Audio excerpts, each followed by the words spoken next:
안녕하십니까. 과학기술방통통신위원회 최수진 의원입니다.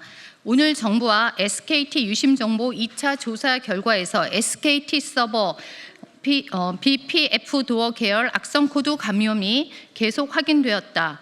특히 개인정보가 임시로 저장되는 서버에서 감염이 확인되었고 IMEI 등 단말기 고유식별 번호가 일부 서버에서 임시 저장된 사실도 밝혀졌다. 통신사의 핵심 서버에 오래전에 침투한 사실도 확인되었다. 방화방 로고가 남아있는 4개월 기간에는 자료 유출이 없었음을 확인하였지만 그 이전은 유출 여부를 확인할 수 없다는 사실도 새롭게 밝혀졌다. 엄밀하게 말하면 4개월 이전의 유출 가능성도 완전 배제할 수 없는 셈이다. 특히 지난 연말 미국의 중국계 해킹 그룹 솔트 타이푼 침투 사례에서 미국 대통령 후보, 대통령 당선자 같은 정부 지도자의 통신 내역까지 해킹될 수 있다는 위험이 확인된 이상 이제 우리나라도 국가적, 총체적 대응 노력이 긴급하다. 정부는 조사 결과를 투명하게 공개했고 추가 피해 방지를 위해 통신사 및 플랫폼 기업과 협력하고 있으며 SKT의 경우 국민 피해를 예방할 수 있는 조치가 강구되고 있지만 이번 사태는 새로운 국가적 대응을 요구하고 있다. 과학기술정보방송통신위원회 국민의힘 위원 일동은 정부와 SKT에 다음과 같이 요구합니다. 정부는 앞으로 있을 추가 조사에서도 투명한 조사 결과 공개는 물론 국민 피해를 절대적으로 방지하기 위한 범정부 차원의 노력을 지속해야 할 것이며 추가 피해 방지를 위한 시스템 가동에 만전을 기해야 합니다. 또한 SKT 해킹 사고와 유사한 통신사에 대한 해킹 사고가 작년 미국에서 보라이즌, AT&T 등에 벌어진 중국 해킹 그룹 솔트 타이푼을 통해 이루어졌음을 국회 청문회를 통해 확인했습니다. 이에 국민의힘 과방위 위원들은 사이버 안보 대응 체제의 질적 제고와 국가적 차원의 총력 대응이 필요함에 요청했습니다.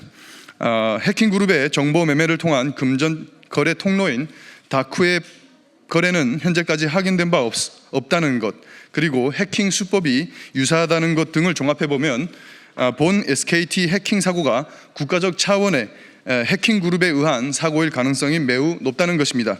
관련 신속한 사이버 테러 대응 체계 강화를 위해 민간 합동조사단은 적성국에 의한 해킹 가능성을 추적할 수 있는 조사를 전방위적으로 확대해야 합니다. 국민의힘 과방위 위원 일동은 정부 관련 당국이 기존의 악성 코드를 모니터링하고 공공기관과 기업에 전달하는 역할, 그리고 다크웹 상황을 분석하는 정도의 역할에 그치지 않고 국가 전략적 차원의 사이버 국민 보안 대응 체계를 높여줄 것을 요청합니다.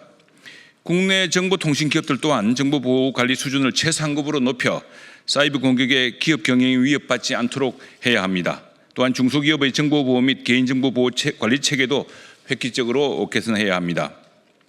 이를 위해 국민의힘과 다가올 대통령 선거를 통해서 선출될 새로운 정부는 국가 사이버 안보 대응 시스템을 대통령 산하의 과기부, 국방부, 개보위, 방통위, 국정원 같은 관계부처와 기관과 합동해서 조직하고 국가 사이버 안보 거버넌스 로드맵과 관련해서 각 기관과 설립, 예산 확보를 추진할 계획입니다. 이번 테러는 9.11 테러에 버금갈 만큼 사이버 공격에서는 아주 치명적인 상황으로 파악되고 있습니다.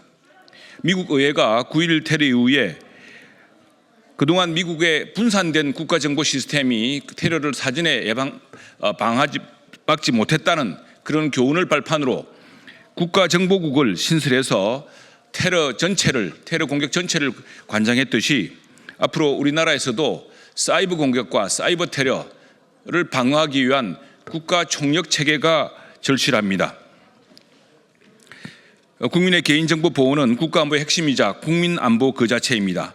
국민의힘 과방위원 일동은 SKT 해킹 사고를 계기로 국민 안보를 위한 투자와 시스템 운영의 필요성을 다시 한번 환기시킵니다.